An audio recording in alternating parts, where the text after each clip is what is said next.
منبر نور پہ بیٹھے ہوئے باوقار علماء کرام، شعراء اعظام، حاضرین مجلس و پردے میں بیٹھ کر سننے والی خواتین اسلام، السلام علیکم ورحمۃ اللہ تعالی وبرکاتہ۔ محبتوں کے ساتھ سلام کا جواب بلند آواز کے ساتھ دیجیے، السلام علیکم ورحمۃ اللہ تعالی وبرکاتہ۔ ہاں، یہ احساس دلائیے کہ کرہو بندو ہے تو کوئی بات نہیں، ہم لوگ بھی جاگنے کی ہمت رکھتے ہیں، ہے نا؟ صرف شہر والے نہیں جاگتے ہیں، ضرورت پڑی تو دیہات والے شہر سے زیادہ جاگتے ہیں۔ الحمدللہ الحمدللہ رب العالمین والعاقبۃ للمتقین والصلاة والسلام علی سید الانبیاء والمرسلین وعلى آلہ واصحابہ اجمعین، اما بعد فاعوذ باللہ من الشیطان الرجیم، بسم اللہ الرحمن الرحیم، ان الدین عند اللہ الاسلام، صدق اللہ العظیم وصدق رسولہ النبی النبی الکریم، ونحن على ذلك لمن الشاہدین والشاکرین والحمد للہ رب العالمین۔ غوث عالم بمن بے سرو سما مدد، قبلہ تی مدد، کعبہ امام مدد، بگرداب بلا افتاد کشتی، ضعیفانو شکستہ رات و پشتی، بحق خواجہ عثمان ہارون مدد کن یا معین الدین چشتی، مدد کن یا معین الدین چشتی، مدد کن یا معین الدین چشتی۔ عزیزان گرامی وقار، کافی دیر سے آپ تمامی حضرات مختلف شعراء و علماء کی زبانی، نعت خوانی اور تقریریں آپ لوگوں نے سماعت کی۔ خوبصورت آواز کے مالک حضرت حافظ و قاری اختر رضا صاحب قبلہ، خطیب و امام کرہو بندو، اور ثنا خان مصطفیٰ حافظ و قاری علاء الدین صاحب، خطیب و امام ملوٹا، اور کم وقت میں ایک اچھا پیغام دیتے ہوئے اصلاح معاشرہ پہ بہترین خطاب کرنے والی ذات مولانا ضیاء الدین رضوی صاحب قبلہ دامت برکاتہم القدسیہ، ان تینوں حضرات سے اور محترم قوسین سلمہ سے آپ لوگوں نے تلاوت قرآن پاک اور حمد باری تعالیٰ آپ لوگوں نے سماعت کی۔ عزیزان گرامی وقار، قابل مبارکباد ہیں جناب منصور عالم صاحب، ان کے صاحبزادے محمد سرفراز صاحب، منصور احمد صاحب اس لیے قابل مبارکباد ہیں کہ اپنے پوتے کی خوشی میں عقیقہ و ختنہ کے موقع پر آج کی محفل سجائی ہے۔ محترم سرفراز احمد صاحب بھی قابل مبارکباد ہیں کہ اپنے بچے کی خوشی کے موقع پر، عقیقہ و ختنہ کے موقع پر نبی کریم صلی اللہ علیہ وسلم کی نسبت سے محفل میلاد النبی صلی اللہ علیہ وسلم کا انعقاد کیا ہے۔ اللہ رب العزت بچے کے ماں باپ کی، بچے کے دادا دادی کی، خاندان والوں کی عزت و آبرو، جان مال، ایمان و عقائد کی حفاظت فرمائے۔ آئیے ہمارا کچھ عرض و معروض سے قبل آقا نامدار، مدینے کے تاجدار، ہم غریبوں کے غم گسار، نائب پروردگار، کل جہاں کے مالک و مختار، حضور احمد مجتبیٰ محمد مصطفیٰ صلی اللہ علیہ وسلم کی بارگاہ گوہر بار میں بآواز بلند محبت کے ساتھ درود پاک پڑھیں۔ اللہم صلی علی سیدنا شفیعنا نبینا مولانا محمد معدن الجود والکرم وآلہ بارک وسلم، صلاة و سلاما علیکہ یا سیدی یا رسول اللہ صلی اللہ علیہ وسلم۔ ہر ابتدا سے پہلے، ہر انتہا کے بعد، ہر ابتدا سے پہلے، ہر انتہا کے بعد، ذات نبی بلند ہے ذات خدا کے بعد۔ ہر ابتدا سے پہلے، ہر انتہا کے بعد، ذات نبی بلند ہے ذات خدا کے بعد۔ اور دنیا میں احترام کے قابل ہیں جتنے لوگ، میں سب کو مانتا ہوں مگر مصطفیٰ کے بعد۔ دنیا میں احترام کے قابل ہیں جتنے لوگ، میں سب کو مانتا ہوں مگر مصطفیٰ کے بعد۔ اور یا رسول اللہ، کروں تیرے نام پہ جا فدا، نہ بس ایک جاں دو جہاں فدا، دو جہاں سے بھی نہیں جی بھرا، کروں کیا کروڑوں جہاں نہیں۔ لحد میں عشق رخ شاہ کا داغ لے کے چلے، اندھیری رات سنی تھی چراغ لے کے چلے، تیرے غلاموں کا نقش قدم ہے راہ خدا، وہ کیا بہک سکے جو یہ سراغ لے کے چلے۔ عزیزان گرامی وقار، مذہب اسلام ایک آفاقی مذہب ہے۔ ہم اور آپ جس مذہب کے کلمہ پڑھنے والے ہیں وہ مذہب اللہ رب العزت کے نزدیک تمام مذہبوں میں سب سے پیارا مذہب ہے، جسے پوری دنیا اسلام کے نام سے جانتی ہے۔ یہ مذہب اسلام صرف نماز، روزہ، حج و زکوٰۃ کا نام نہیں ہے، بلکہ انسان کی ہر ایک موڑ کی رہنمائی کرنے والا جو راستہ ہے وہ راستہ مذہب اسلام دکھاتا ہے۔ ہمیں صرف نماز پڑھنے کا طریقہ مذہب اسلام نہیں بتاتا، مہینے کے چند دن یا پورا مہینہ ہمیں روزہ کیسے رکھنا ہے، صرف یہ طریقہ ہمارا مذہب نہیں بتاتا۔ حج کی ادائیگی ہمیں کیسے کرنی ہے، یہ صرف طریقہ میرا مذہب نہیں بتاتا۔ حج کے ارکان کی ادائیگی ہمیں کیسے کرنی ہے، یہ صرف طریقہ میرا مذہب نہیں بتاتا، بلکہ مذہب اسلام تو وہ مذہب ہے جو ہمیں شادی بیاہ کرنے کا طریقہ بھی بتاتا ہے۔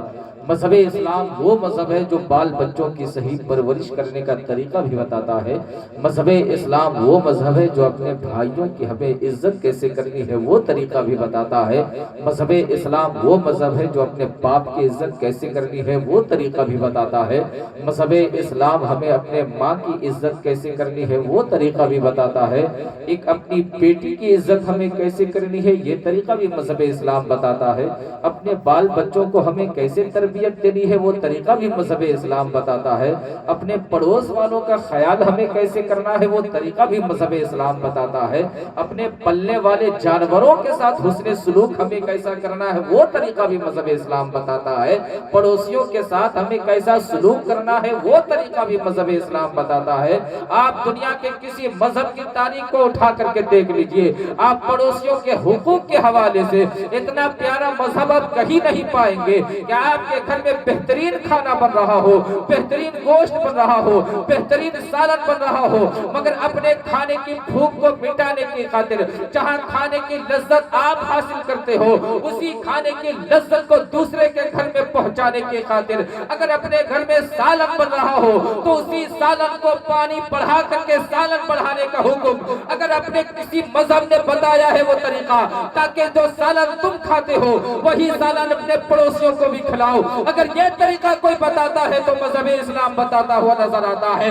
اپنے بال بچوں کے جان کی پرواہ کیے بغیر اپنے بال بچوں کے جان کا صدقہ نکالنے کی خاطر یہ مذہب اسلام عقیقہ کرنے کا طریقہ بھی بتاتا ہے، وہ ختنہ کرنے کا بھی طریقہ بتاتا ہے تاکہ جانوروں کو ذبح کر کے دنیا نے یہ نہ سمجھے کہ مذہب اسلام جانور ذبح کرنے کا حکم کو دیتا ہے، لیکن یاد رکھیے یہ جانور کو ذبح کرنا یہ مذہب اسلام کا یہ مقصد نہیں ہے کہ بے جان کو ذبح کر کے پوری دنیا کو یہ پیغام دے دیا جائے کہ خون کو بہا دیا جائے، اور مذہب اسلام یہ پیغام نہیں دینا چاہتا کہ جانوروں کو ذبح کر کے پوری دنیا کو خون سے رنگ دیا جائے، نہیں، بلکہ یہ پیغام دیتا ہے کہ جس مذہب کے ماننے والے مسلمان اگر اللہ کے نام پر سب جانور کو ذبح کرتے ہیں تو اس جانور میں کبھی بھی کمی نہیں آئے گی، اس لیے کہ جو نام بھی جس نام پر اللہ کے نام پر جو جانور ذبح کیا جاتا ہے، اللہ کے نام پر جو پیسے خرچ کیے جاتے ہیں اس پیسے میں کبھی بے برکتی نہیں آیا کرتی ہے، اور جس اللہ کے نام پر جانور کو ذبح کیا جاتا ہے دنیا میں وہ جانور کبھی گھٹا نہیں کرتا ہے۔ اور اگر اس کی مثال دیکھنی ہو تو قربانی کے موقع پر آپ بکریوں کی مثال لے سکتے ہیں، آپ خصیوں کی مثال لے سکتے ہیں، اور ایک طرف کتے کی مثال آپ لے سکتے ہیں۔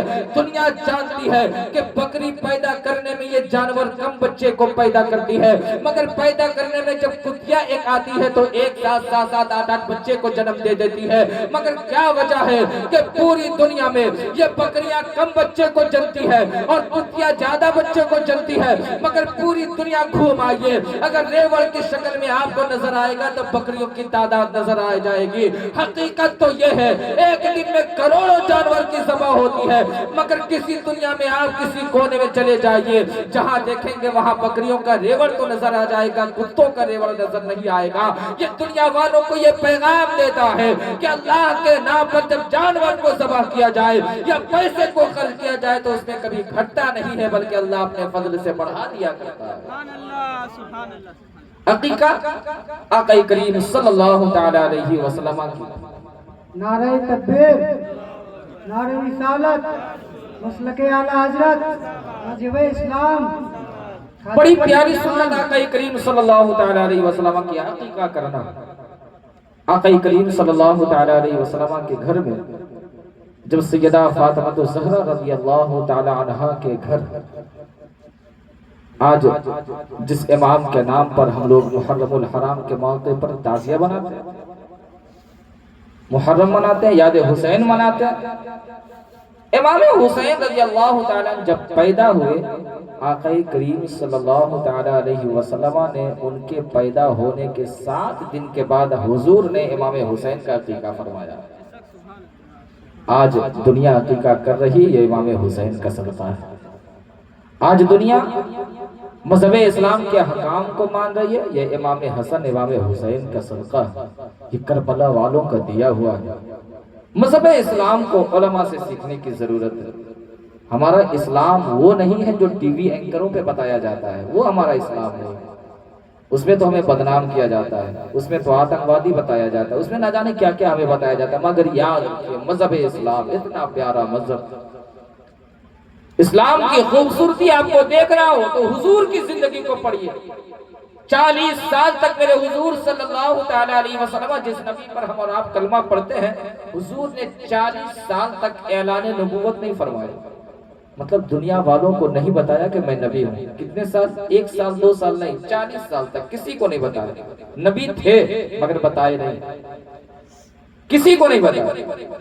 مگر 40 سال انہوں نے ایسی زندگی گزاری کہ ہر ایک کے زبان پر یہی تھا کہ محمد کی طرح سچا کوئی نہیں ہے۔ سبحان اللہ، ہر ایک کی زبان پہ یہی تھا۔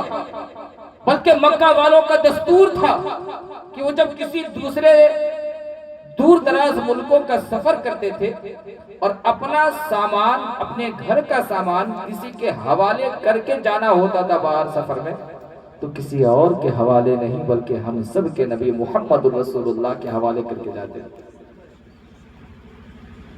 کیا دین میرے سرکار نے پیش کیا!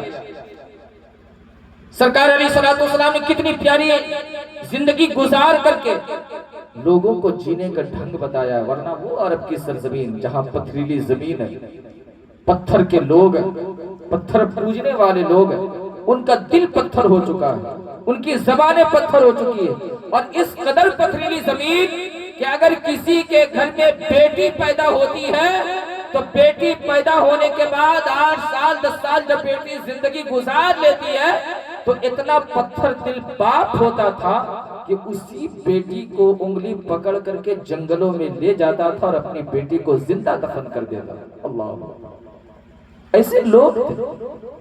جب میرے حضور صلی اللہ تعالی علیہ وسلم اس دنیا میں نہیں آئے، یہ عرب کا ماحول تھا، لوگ بیٹیوں کو زندہ درگور کرتے تھے۔ آج اگر کوئی غیر مسلم بھی اپنی بیٹی کو زندہ دفن نہیں کرتا ہے، اپنے کاندھے پہ کھلاتا ہے، تو یہ میرے نبی کا صدقہ ہے۔ آج کوئی غیر بھی اپنی بیٹی کو منحوس نہیں سمجھتا، اپنی بیٹی کو مہارانی سمجھ کر کے اس کی پرورش کرتا ہے، اس کو تعلیم دیتا ہے، اس کی تربیت کرتا ہے، تو یاد رکھیے دنیا والوں کو یہ مزاج اگر کسی نے دیا ہے تو پیغمبر اعظم صلی اللہ تعالی علیہ وسلم نے مزاج دیا ہے۔ جس وقت پوری دنیا بیٹیوں کو زندہ دفن کرنے پہ فخر محسوس کرتی تھی، اس وقت سے آقا کریم صلی اللہ تعالی علیہ وسلم عرب کی سرزمین پہ تو تشریف لا کر کے دنیا والوں کو پیغام دیے کہ یہ بیٹیاں زندہ دفن کرنے کے لیے نہیں بلکہ یہ بیٹیاں زندہ دفن کرنے کے لیے نہیں بلکہ یہ بیٹیوں کو تو کاندھے پہ کھلانے کے لائق یہ بیٹیاں ہیں، اس کو تو سینے سے لگانا چاہیے، اس کو تو کاندھوں پہ بٹھانا چاہیے۔ مگر آج بھی کچھ ایسے لوگ ہیں جو اپنی بیٹیوں کو منحوس سمجھتے ہیں۔ جس گھر میں آپریشن سے بیٹی پیدا ہو جاتی ہے تو گھر والوں کا مزاج خراب ہو جاتا ہے، اتنے پیسے ہم نے خرچ کیے مگر بدلے میں ہمیں کیا ملا؟ آپریشن سے بیٹی پیدا ہوئی ہے۔ یاد رکھنا مسلمانوں، یہ بیٹیاں ہمارے لیے زحمت نہیں بلکہ باعث رحمت ہے، بلکہ آقا کریم صلی اللہ تعالیٰ علیہ وسلم کی حدیث کے مطابق اللہ رب العزت جس بندے سے راضی ہو جاتا ہے اسی بندے کو اللہ رب العزت بیٹیاں عطا فرمایا کرتا ہے۔ اور بعض بزرگوں نے فرمایا ہے اگر کسی زمین پر مہینوں بارش نہ ہو یا لمبے سمے تک بارش نہ ہو تو اللہ رب العزت کی بارگاہ میں وہاں کے مسلمان بیٹی کو وسیلہ بنا کر کے اور بیٹیوں کو وسیلہ بنا کر کے رب کی بارگاہ میں دعا کی جائے تو بزرگان دین فرماتے ہیں اگر بیٹیوں کو وسیلہ دے کر کے رب کی بارگاہ میں دعا مانگو گے تو اللہ رب العزت آسمانوں سے بارشوں کا نزول فرمائے گا۔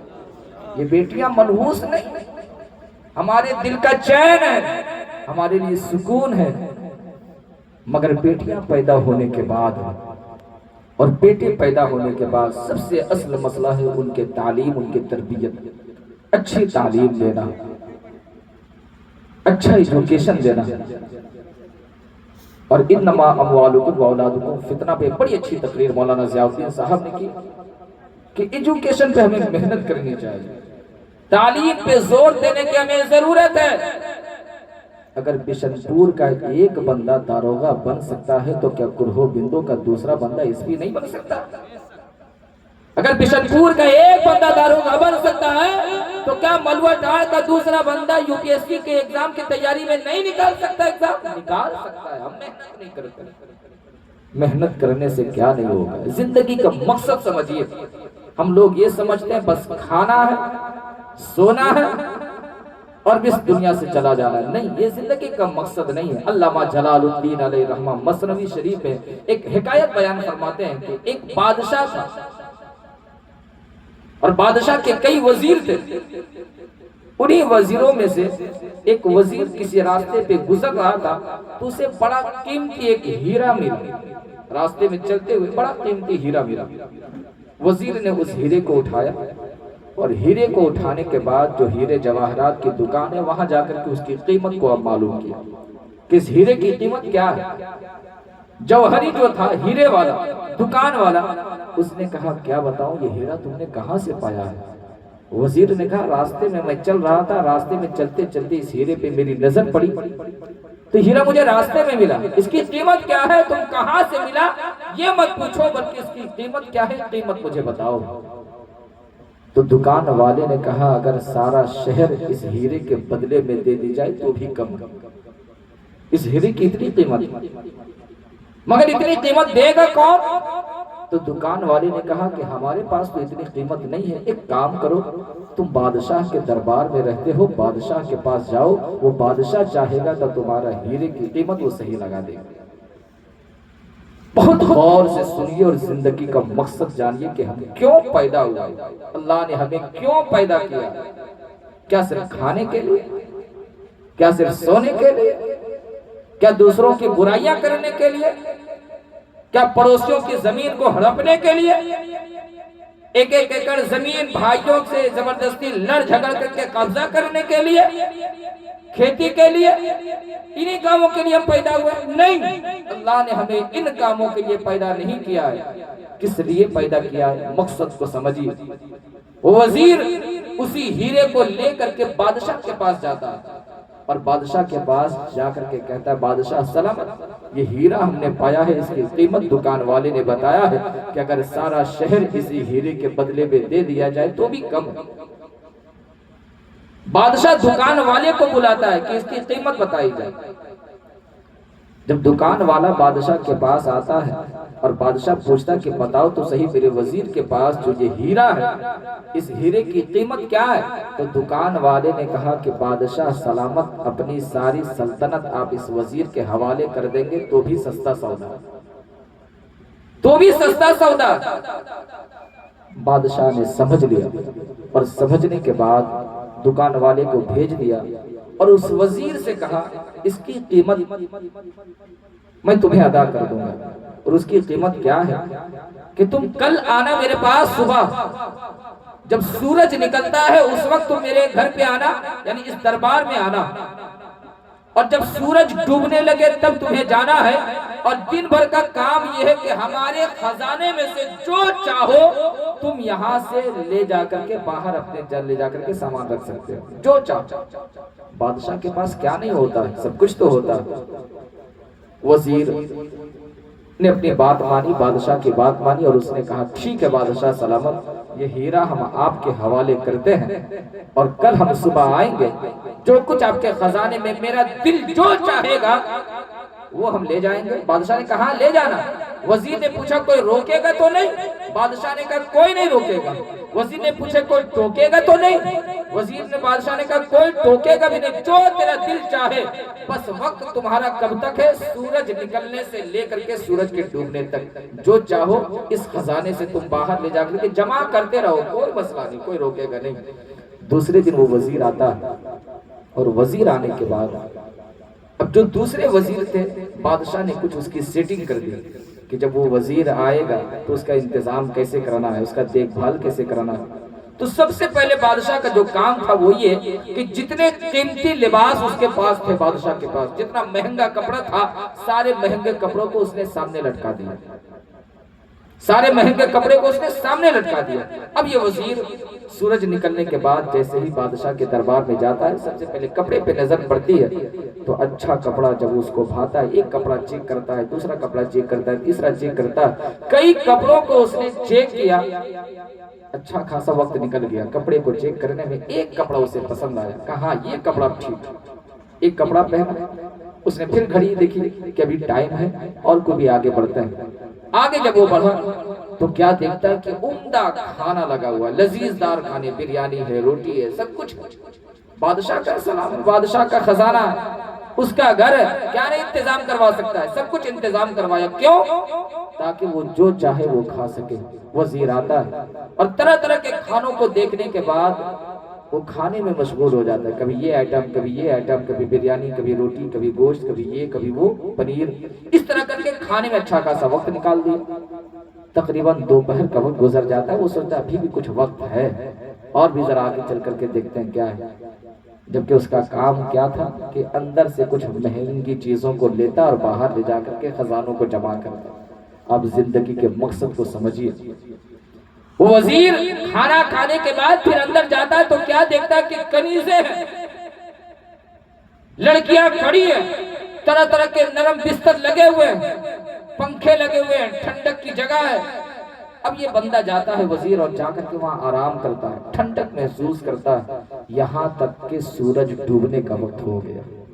اور جیسے ہی سورج ڈوبا، بادشاہ کا حکم ہوا اس بندے کو یہاں سے نکالو۔ تمام وزیروں نے مل کر کے اس وزیر کو باہر نکالنا چاہا، اس وزیر نے کہا بس تھوڑی سی مہلت دیجئے، میں کچھ تو لے کر کے نکل جاؤں۔ بادشاہ نے کہا اب تمہارے پاس وقت نہیں ہے، صبح سے لے کر کے شام تک جو وقت تھا تمہارے لیے وہ خزانوں کو خالی کرنے کے لیے وقت تھا، اب ایک لمحے کے لیے تمہیں مہلت نہیں دی جائے گی، اب یہاں سے ایک دانہ تمہیں نہیں دیا جائے گا، اب یہاں سے ایک درہم تمہیں نہیں دیا جائے گا، اب نہ تم کپڑے کے مالک بن سکتے ہو، نہ تم کھانے کے مالک بن سکتے ہو، نہ بستروں کے مالک بن سکتے ہو، نہ یہاں کے خزانوں کے مالک بن سکتے ہو۔ بادشاہ سے بڑی منت و سماجت کیا کہ تھوڑی سی مہلت تو دے دیجئے، ہم تھوڑی سی مہلت میں بہت سارا کام کر سکتے ہیں۔ بادشاہ نے کہا جتنا وقت دینا تھا ہم سارا وقت تمہیں دے چکے ہیں، اللہ اکبر، اب ہمیں تمہیں کوئی وقت نہیں دے سکتے ہیں، یہ سورج ڈوب چکا ہے۔ تمام وزیر ملتا ہے اور تمام وزیر ملنے کے بعد اس وزیر کو باہر اٹھا کر کے پھینک دیتا ہے۔ اللہ اکبر، گویا اس بادشاہ نے صرف ایک وزیر کی زندگی کے سبق کو نہیں سکھایا، کروڑوں مسلمان کی زندگی کو بتا دیا۔ یاد رکھیے جو ہیرا اس نے پایا تھا وہ ہیرا کوئی ایسا ویسا ہیرا نہیں تھا، اسی ہیرے کو ہم اور آپ زندگی تصور کر لیجئے کہ اللہ رب العزت نے ہیرے جیسے ہمیں زندگی کو نصیب کیا ہے، اور ایک لمبے مدت تک، ایک چھوٹی سی مدت تک، پتہ نہیں کسی کی عمر 7 سال ہے، کسی کی عمر 10 سال ہے، کسی کی عمر 50 سال ہے، کسی کی عمر 60 سال ہے، اب اللہ نے اس دنیا کو پیدا پیدا کیا ہے اور اسی دنیا میں آپ کو رہنا ہے. جب تک اللہ چاہے گا اس دنیا میں رکھے گا.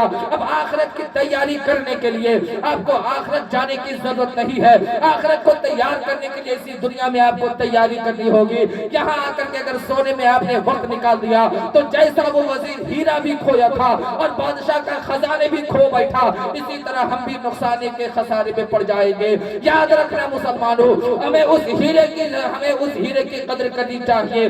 یاد رکھیں جو اپنے ہیرے جیسی زندگی کی قدر نہیں کرتا ہے, جب وہ دنیا سے جاتا ہے تو دنیا سے بھی بے قیمت چلا جاتا ہے, اور جب قبر میں جاتا ہے تو وہاں بھی بے قیمت ہو جاتا ہے. لیکن یاد رکھیے جو مصطفیٰ والا ہوتا ہے, جو رسول اللہ والا ہوتا ہے, جس کے زندگی میں نماز جیسی دولت ہوتی ہے, جو اپنی زندگی کے مقصد کو جانتا ہے, جو اسی زندگی میں رہ کر کے اللہ اور اس کے رسول کو راضی کر لیتا ہے, یاد رکھیے وہ اپنے ہیرے جیسی زندگی کی قیمت کو بھی جان لیتا ہے. اور جب فرشتوں کی بارگاہ میں قبر میں وہ پہنچتا ہے, پھر وہ خسارے کی دنیا میں نہیں رہتا ہے, بلکہ قبر میں جب جاتا ہے اللہ کے نبی صلی اللہ علیہ وسلم کا دیدار ہوتا ہے. فرشتے پوچھتے ہیں ما کنت تقول فی حق ھذا الرجل, بتا تو صحیح سے رسول اللہ کے بارے میں دنیا میں تم کیا کہا کرتے تھے. وہاں وہ انسان خسارے میں نہیں ہوگا, بلکہ یہی کہے گا ارے زندگی جیے تھے تو اسی کے لیے جیے تھے, مرے تھے تو اسی کے لیے مرے تھے. بلکہ قبر میں یہی کہے گا ارے تم اس رسول اللہ کے بارے میں پوچھتے ہو, میری زندگی کا مقصد تو یہی تھا, انہیں جانا انہیں مانا, نہ رکھا غیر سے کام. انہیں جانا انہیں مانا, نہ رکھا غیر سے کام. للہ الحمد, میں دنیا سے مسلمان گیا. نعرہ تکبیر, نعرہ تکبیر, نعرہ رسالت, نعرہ رسالت, مسلک اعلی حضرت, مسلک اعلی حضرت, عشق محبت, عشق محبت, عشق محبت, عشق محبت. زندگی کے مقصد کو سمجھیے, اللہ رب العزت نے آپ کو یوں ہی پیدا نہیں کیا, کوئی نہ کوئی مقصد ہے. وہ مقصد کیا ہے؟ یہی مقصد ہے کہ اللہ کی رضا کے لیے جیے, اپنے لیے نہیں, مخلوق کے لیے جیے. یہ جو اللہ کے جتنے سارے مخلوق ہے نا, کوئی انصاری ہو وہ بھی ہمارا ہے, شیخ ہے وہ بھی ہمارا ہے, قریشی ہے وہ بھی ہمارا ہے, خان ہے وہ بھی ہمارا ہے, سید ہے ہمارا ہے. برادریوں میں بٹنے کی ضرورت نہیں ہے. اب تو لوگ نفرتوں کو عام کر رہے ہیں, آپ کو محبتوں کو عام کرنا ہے. اب ٹی ویوں کے ذریعے سے, سوشل میڈیا کے ذریعے سے, فیس بک کے ذریعے سے, واٹس ایپ کے ذریعے سے آپس میں نفرت پھیلائی جا رہی ہے. آپ کو نفرت کا جواب محبتوں سے دینا ہے. اسلام محبتوں کا مذہب ہے. آپ کو معلوم, بنی اسرائیل میں آقا کریم صلی اللہ تعالیٰ علیہ وسلم ایک حدیث پاک بیان فرماتے, بنی اسرائیل یعنی موسیٰ علیہ السلام کے زمانے میں ایک بدکار عورت تھی جو اپنے جسموں کو بیچا کرتی تھی, بازار میں جا کر کے اپنے جسموں کو بیچا کرتی تھی. کبھی اللہ کو اس نے راضی نہیں کیا, اپنے دین کو نہیں سمجھا, نبی کی ذات کو اس عورت نے نہیں پہچانا. جب دل چاہا اپنے جسم کو بیچنے کی خاطر بازاروں میں چلی جاتی. کتنا ناراض کیا ہوگا رب کا, اللہ اکبر. ایک لمبے مدت تک وہ عورت بازاروں میں جا کر کے اپنے جسموں کو بیچتی رہی. ایک مرتبہ کڑاکے کی دھوپ گرمی کے موسم میں ایک بازار سے گزر رہی تھی.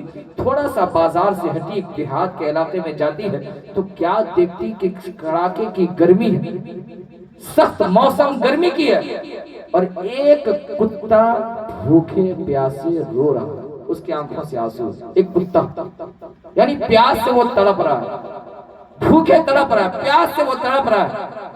اس عورت کو اسی کتے پہ رحم آ جاتا ہے, اس عورت کو اس کتے پہ رحم آ جاتا ہے. وہ کتا ہے, ایک عام جانور ہے, انسان کی بات میں نہیں کر رہا ہوں, ایک کتا بھوکا پیاسا. اس عورت کو, جو بدچلن عورت ہے, جو بازاروں میں جا کر کے جسموں کو بیچنے والی ہے, مگر جب ایک دیہات کے علاقے میں جاتی ہے, سخت گرمی کا موسم ہے, کڑاکے کی گرمی ہے, دھوپ کی تپش ہے, ایک بھوکا کتے پہ اس کی نظر پڑتی ہے, وہ عورت تڑپ جاتی ہے اور آس پاس پانی کو تلاش کرتی ہے, مگر کہیں پانی نصیب نہیں ہوتا. مگر کتے کے پیاس بجھانا ہے, یہ فکر اس کے ذہن میں بیٹھ گئی. وہ عورت آگے بڑھتی ہے, کبھی پانی ادھر تلاش کرتی ہے, کبھی ادھر تلاش کرتی ہے. دور تھوڑا آگے جاتی ہے تو کیا دیکھتی کہ ایک کنواں اسے نظر آتا ہے, اور گرمیوں میں پانی بھی تو کنویں میں نیچے چلا جاتا ہے, نیچے چلا جاتا ہے. کنویں پہ جیسے ہی عورت پہنچتی ہے, وہاں نہ بالٹی ہے نہ کوئی رسی ہے, پانی نکالے کیسے. مگر دیکھیے جب آپ کے دل میں کسی کے لیے رحم آ جائے گا تو اللہ اپنا رحم دکھانے دیتا ہے. جب آپ کے دل میں کسی کی محبت جاگے گی تو رب اپنے فضل کی بارش برساتا ہے. اس لیے یاد رکھیے حکومتیں چاہے جتنی بدل جائے ہم اپنے رب کو نہیں بدلیں گے انشاءاللہ. کرسیاں چاہے جتنی بدل جائے جس رسول پہ ہم کل کلمہ پڑھتے تھے آج بھی اسی رسول پہ کلمہ پڑھ رہے ہیں اور آخری سانس تک اسی رسول پہ کلمہ پڑھتے رہیں گے انشاءاللہ. کرسیاں بدلتی رہیں گی ہم نہیں بدلیں گے انشاءاللہ. وہ عورت پانی کی تلاش میں کنویں کے پاس جاتی ہے تو گھبراتی ہے کہ نہ یہاں بالٹی ہے نہ رسی ہے, پانی نکالے تو نکالے کیسے. اتفاق سے وہ عورت چمڑے کا موزہ پہنے ہوئی ہے, چمڑے کا موزہ, کیونکہ گرمی سے بچنا ہے, ریتیلی زمین ہے, چپلوں کا رواج نہیں تھا مگر چمڑے کا موزے پہننے کا رواج تھا. وہ چمڑے کے موزے کو نکالتی ہے اور اپنے جسم سے دوپٹے کو لیتی ہے, اسی دوپٹے کو کئی ٹکڑوں میں پھاڑتی ہے اور اسے رسی بناتی ہے اور اسی چمڑے کے موزے کو بالٹی کی صورت بنا لیتی ہے. سبحان اللہ. بنانے کے بعد صرف ایک کتے کی پیاس کو بجھانے کے لیے, مگر انعام دیکھیے اسلام اسے انعام کیا دیتا ہے.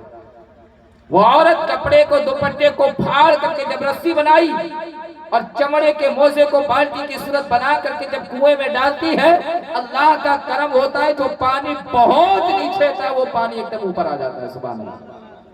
پانی اوپر آیا, اس عورت نے پانی کو نکالا اپنے چمڑے کے موزے پہ اور اسی پانی کو لے کر کے کتے کو پلا دیا.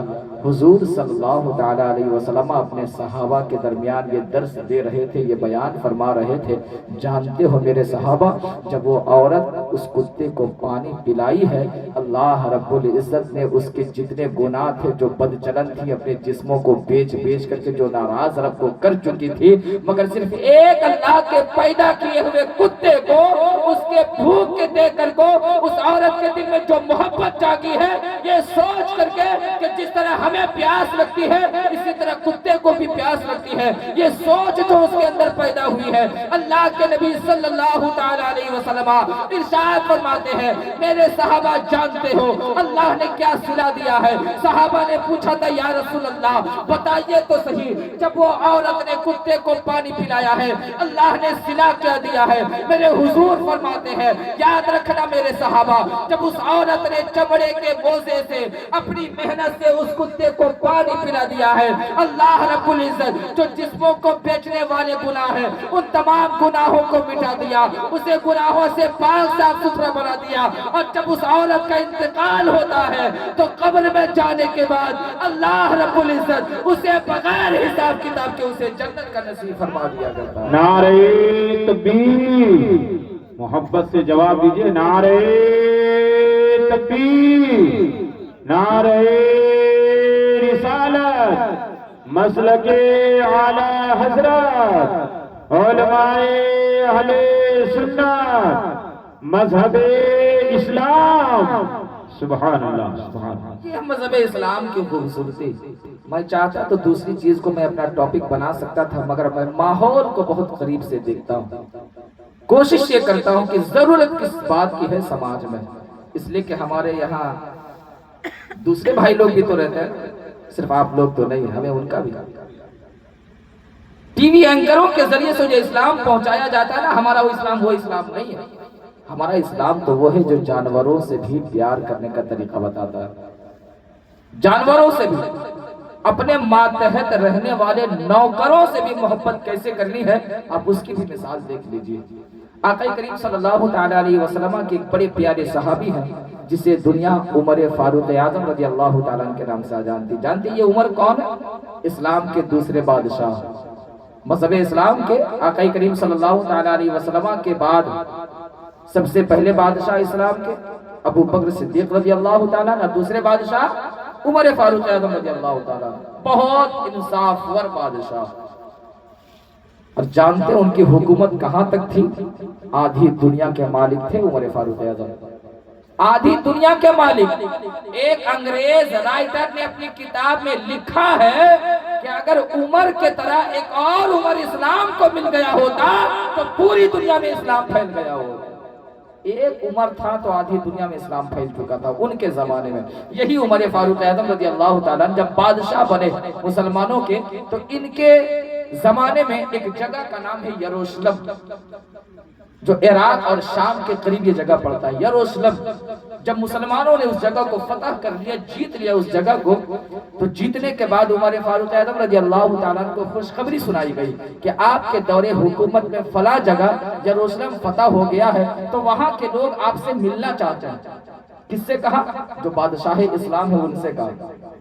عمر فاروق اعظم سے جو امیر المومنین ہے، خلیفۃ المسلمین ہے، مسلمانوں کے بادشاہ ہیں، ان سے کہا کہ یروشلم کے لوگ آپ سے ملنا چاہتے ہیں، آپ بادشاہ ہیں مسلمانوں کے، وہ لوگ آپ سے ملنا چاہتے ہیں، ایک دن کا وقت آپ نکالیے اور وہاں کے لوگوں سے جا کر کے ملاقات کیجیے.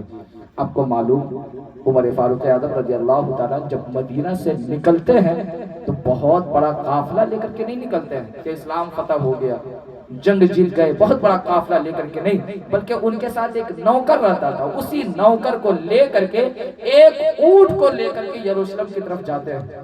اور جانتے ہیں شرط انہوں نے کیا رکھی تھی عمر فاروق اعظم رضی اللہ تعالیٰ کہ اے غلام، یقیناً تو میرا غلام ضرور ہے، میرا نوکر ضرور ہے، مگر یاد رکھنا ہم یہاں سے لے کر کے مدینہ سے یروشلم جائیں گے تو ایسا نہیں کہ تم نکیل پکڑ کر کے جاؤ گے اور ہم اونٹ میں بیٹھ کر جائیں گے، ایسا نہیں، بلکہ باری لگا لو، باری لگا لو.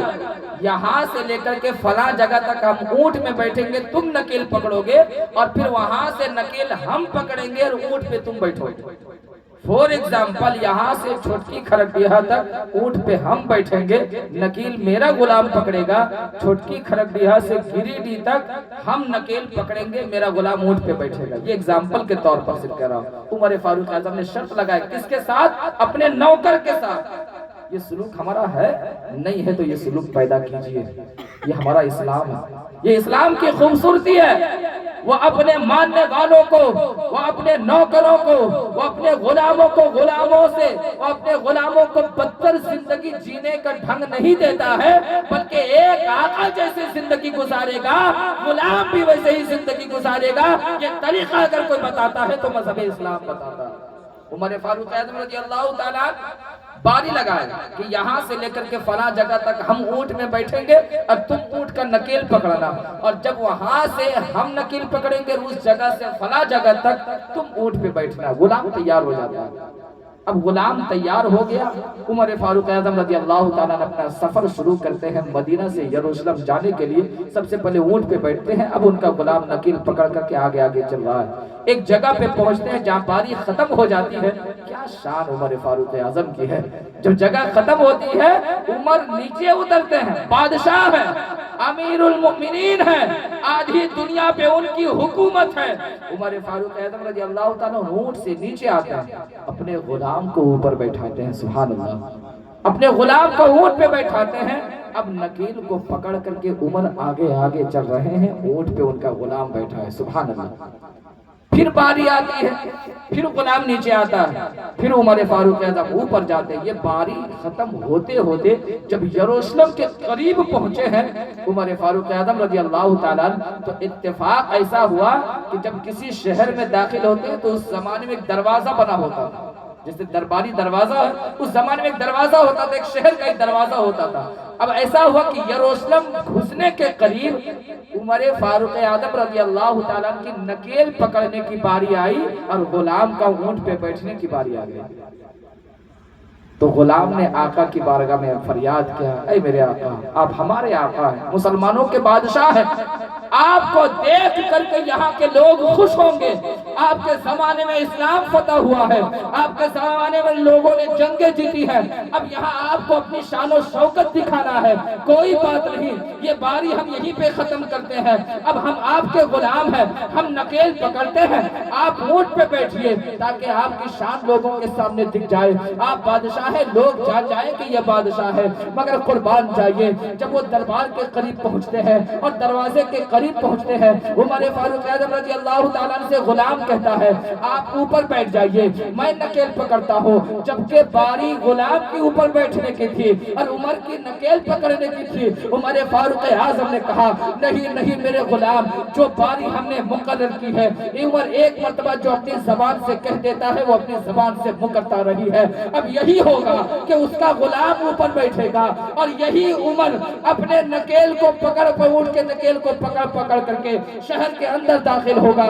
ادھر وہاں جو چیف جسٹس تھے اسے دنیا ابو عبیدہ ابن جراح کے نام سے جانتی ہے، جنہوں نے یروشلم کو فتح کیا تھا، جنہوں نے عمر فاروق اعظم کو بلایا تھا۔ اب ایک لمبا سا قافلہ ہے، جب ان لوگوں کو معلوم ہوا کہ درباری دروازے سے عمر فاروق اعظم داخل ہو رہے ہیں تو تمام لوگ اپنے اپنے گھروں سے نکل پڑے، وہاں کی عورتیں اپنے گھروں سے نکل پڑی، چھوٹے چھوٹے بچے اپنے گھروں سے نکل پڑے کہ دیکھیں تو صحیح، جس بادشاہ کے زمانے میں ہم لوگوں کو اسلام جیسی دولت نصیب ہوئی ہے اس بادشاہ کا چہرہ دیکھنا نصیب ہو جائے گا۔ اسی بادشاہ کو دیکھنے کے لیے لوگ اپنے اپنے گھروں سے نکل جاتے ہیں، اور جب بھیڑ اکٹھا ہو جاتی ہے اور جب اسی اونٹ پہ نظر پڑتی ہے اور اونٹ پہ بیٹھے ہوئے انسان پہ نظر پڑتی ہے اور نکیل پکڑے ہوئے انسان پہ نظر پڑتی ہے تو لوگوں نے کہا تھا کیا یہ جو اونٹ پہ بیٹھا ہوا ہے یہ تمہارا بادشاہ ہے؟ ارے نہیں نہیں، بلکہ اس سے زیادہ بہتر اور خوبصورت انسان تو وہ ہے جو اس کا غلام نکیل پکڑ کر کے چل رہا ہے۔ ابو عبیدہ ابن جراح سے کہا تھا بتا تو صحیح کیا تمہارا بادشاہ اتنا کالا ہے جو اوپر بیٹھا ہے؟ ابو عبیدہ ابن جراح کہتے ہیں نہیں نہیں مسلمانوں، یروشلم کے لوگوں، تم دھوکہ کھا رہے ہو، تم جسے بادشاہ سمجھ رہے ہو وہ بادشاہ نہیں ہے بلکہ وہ غلام ہے جو اونٹ کے اوپر بیٹھا ہے اور جو نکیل پکڑ کر کے آگے چل رہا ہے وہی میرا بادشاہ عمر فاروق اعظم ہے۔ یروشلم کے لوگوں نے کہا تھا قربان چاہیے جس نبی کے اوپر ہم اور آپ کلمہ پڑھتے ہیں، ارے جب اس نبی کا عمر اتنا خوبصورت ہے اور انہوں نے یہ مزاج دیا کہ بادشاہ ہو کر کے اپنے غلام کو اوپر بیٹھاتا ہو، جب عمر کا یہ کمال ہے تو عمر کے نبی محمد رسول اللہ کا کمال کا عالم کیا ہوگا؟ نعرہ رسالت، مسلک اعلی حضرت، مذہب اسلام، یہ ہے اسلام کی خوبصورتی۔ اس لیے مسلمانوں ٹی ویوں میں جو ہمیں مسلمان دکھایا جاتا ہے نا وہ مسلمان مت بنیے۔ اسلام ہمارا ٹی ویوں کے ذریعے سے نہیں پھیلا ہے، نبی کے غلاموں کے کردار سے اسلام پھیلا ہے۔ پڑھیے تو صحیح، ہسٹری آف اسلام پڑھیے، تاریخ اسلام پڑھیے، اسلام کو پڑھیے کہ اسلام ہے کیا۔ مگر کچھ نہ کچھ ہمارے اندر بھی خامی ہے، ماننا پڑے گا ہمیں بھی۔ لوگوں کو ہم ستاتے ہیں، چوریاں ہم کرتے ہیں، جوؤں کے اڈوں کو ہم آباد کرتے ہیں، سینما گھروں کو ہم آباد کرتے ہیں، مسجدیں ہماری ویران ہیں۔ تو یہ ساری غلطیاں ہمارے اندر ہے، اس کو سدھارنے کی ضرورت ہے، مسجدوں کو آباد کرنے کی ضرورت ہے۔ ہمیں تو افسوس ہوتا ہے کہ دیہات کے علاقوں میں جب ہم لوگ مسجدوں میں جاتے ہیں تو دیکھتے ہیں کہ صرف عمر دراز لوگ نماز پڑھتے ہیں، جن کے اوپر چہرے کے اوپر داڑھی آ گئی وہ لوگ صرف نماز پڑھتے ہیں، باقی ایسا لگتا ہے نوجوانوں کے اوپر نماز نہیں ہے، یا جو 30 سال 35 سال کے لوگ ہیں ان کا نماز نہیں ہے۔ ایسا نہیں مسلمان، اپنے رب کی بارگاہ میں جھوکیے، جو رب آپ کو برسوں سے کھلا رہا ہے، برسوں سے پلا رہا ہے، آپ کی ضرورتوں کو پوری کر رہا ہے۔ آپ کیا سوچتے ہیں آپ کے پاس جو کپڑے ہیں پہننے کے لیے یہ آپ کی کمائی کا نتیجہ ہے؟ نہیں، یہ رب کا کرم ہے۔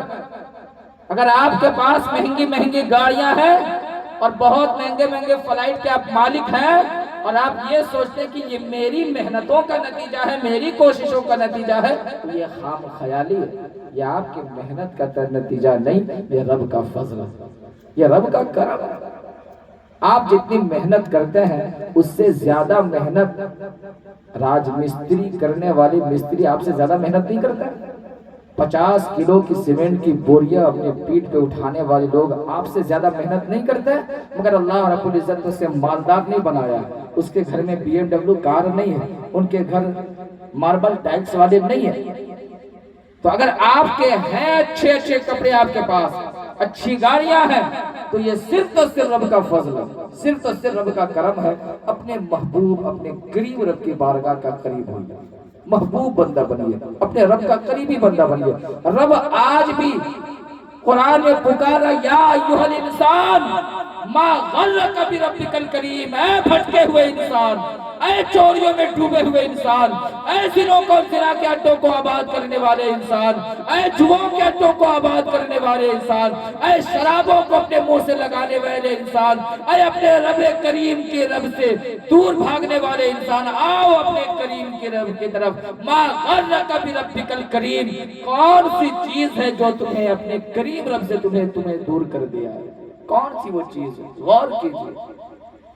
قاضی ایاز مالکی علیہ رحمہ بہت بڑے اللہ کے ولی ہیں، مگر جانتے وہ ولی کیسے بنے؟ وہ کہتے ہیں قرآن کی ایک آیت نے میری زندگی بدل دی ہے۔ الم یأن للذین آمنوا ان تخشع قلوبہم لذکر اللہ، کہ جس کا معنی ہوتا ہے چل لوگوں کے لیے ابھی وہ دن نہیں آیا کہ لوگوں کا دل اللہ کے ذکر سے لرز جائے۔ ابھی وہ دن نہیں آیا، اب کب وہ دن آئے گا کہ ہم اللہ کی طرف جائیں گے؟ جو نماز فرض کفایہ ہے، یعنی نماز جنازہ، ہمارے علاقے میں کسی کا انتقال ہو جاتا ہے تو کتنی بھیڑ ہوتی ہے جنازے میں۔ جو نہیں نہایا ہوتا ہے وہ نہا کر کے جنازے میں جاتا ہے، جبکہ اس کا جانا ضروری نہیں ہے۔ دو چار لوگ بھی نماز پڑھ لیے، نماز جنازہ ہو جائے گی، مگر جو نماز فرض عین ہے، فجر کی نماز ہو، ظہر کی نماز ہو، عصر کی نماز ہو، مغرب و عشاء ہو، یہ ہر ایک مسلمان پہ فرض ہے۔ اگر یہ نماز نہیں پڑھیں گے تو رب ان نمازوں کے بارے میں آپ سے پوچھے گا۔ نماز جنازہ کسی کا نہیں پڑھیں گے تو رب نہیں پوچھے گا، مگر جو فرض نمازیں یہ نہیں پڑھیں گے تو رب پوچھے گا۔ تو جس چیز کے بارے میں سوال ہونا ہے اس کی تیاری کیجئے، اپنی زندگی کو بدلنے کی کوشش کیجئے، اور یاد رکھیے چھوٹے چھوٹے کام سے بھی اللہ رب العزت کبھی کسی کی زندگی کو بدل دیتا ہے۔ ایک آخری بات سماعت کیجئے، اس کے بعد میں اپنی گفتگو ختم کر رہا ہوں۔ دیکھیں اپنی زندگی کو کیسے بدلنا ہے۔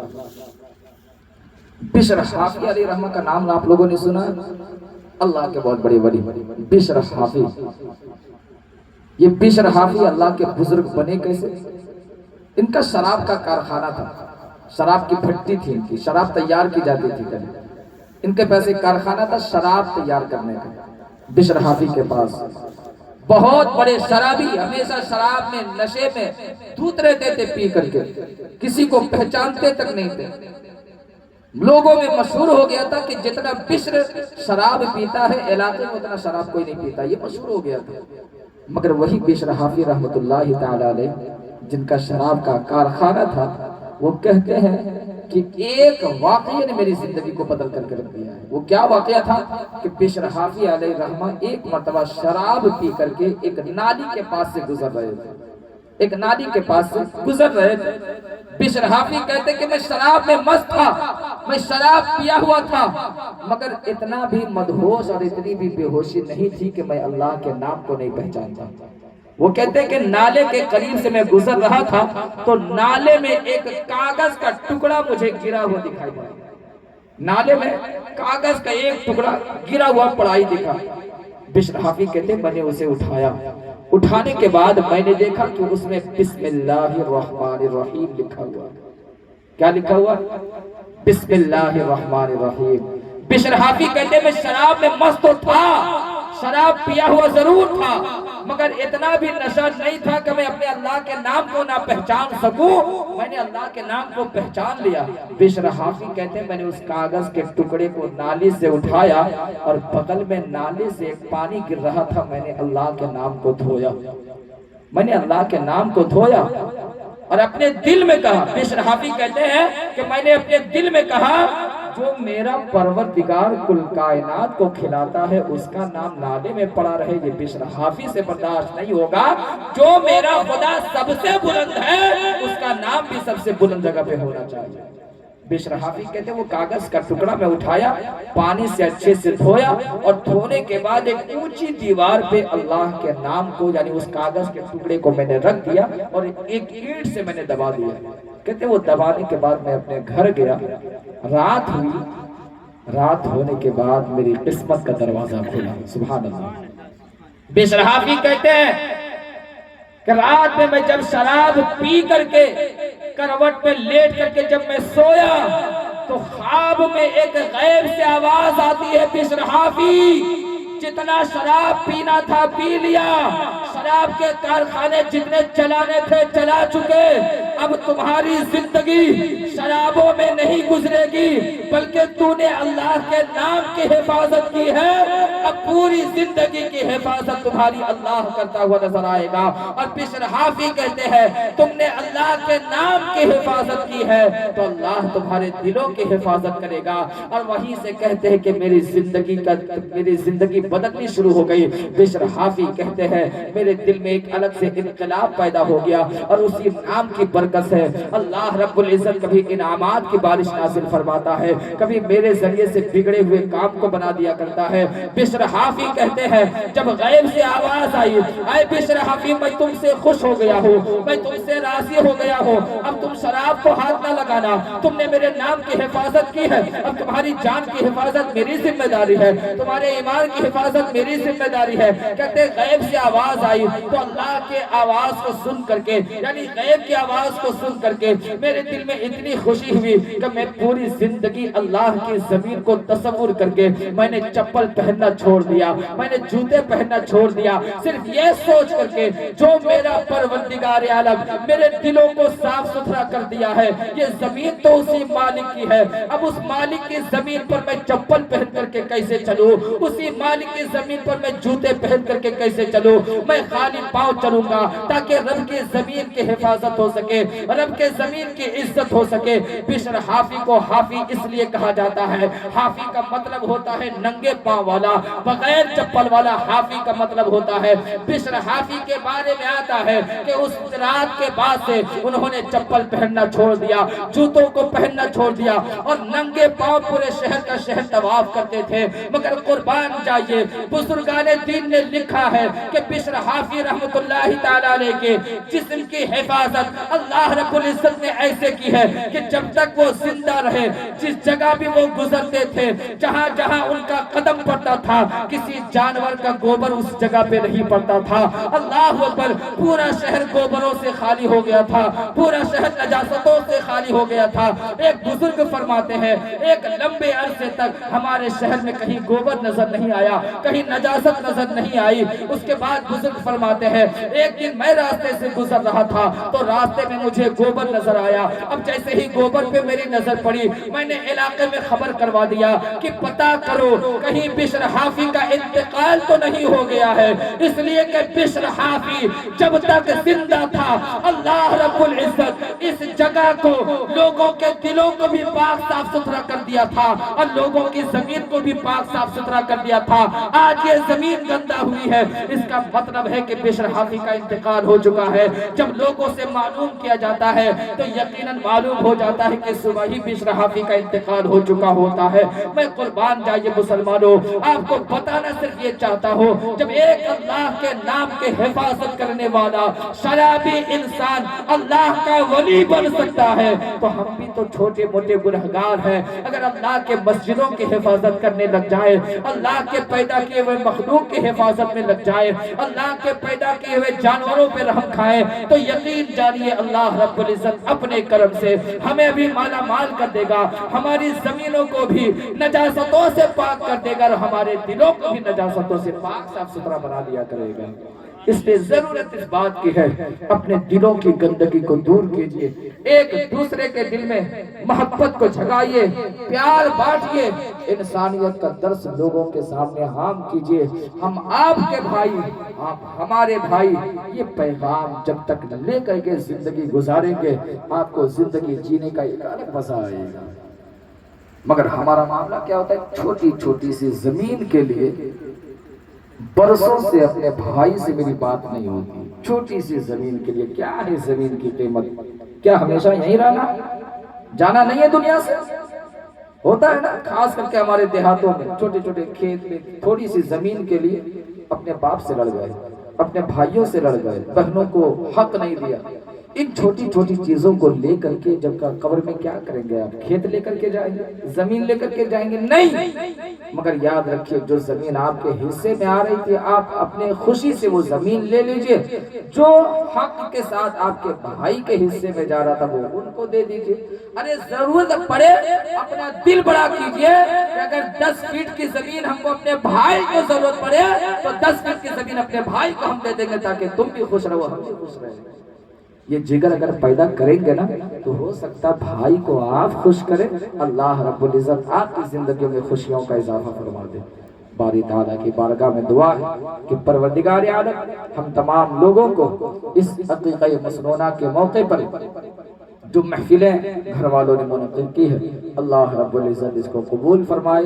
جس بچے کے نام پر، ختنے کے نام پر، عقیقے کے نام پر آج کی محفل سجی ہے اللہ رب العزت اس بچے کی حفاظت فرمائے، جان مال عزت آبرو ایمان و عقائد کی حفاظت فرمائے۔ یہاں جتنے لوگ حاضر ہیں تمام لوگوں کی عزت و آبرو ایمان و عقائد کی حفاظت فرمائے۔ اللہ رب العزت ہم تمام لوگوں کو مذہب اسلام کی استقامت عطا فرمائے اور اسلام کی بات کو سب سے پہلے ہمیں اس کے بعد تمام لوگوں کے اس پہ عمل کرنے کی توفیق عطا فرمائے۔ وآخر دعوانا ان الحمدللہ رب العالمین۔ کھڑے ہو کر کے سلام کر لیجیے۔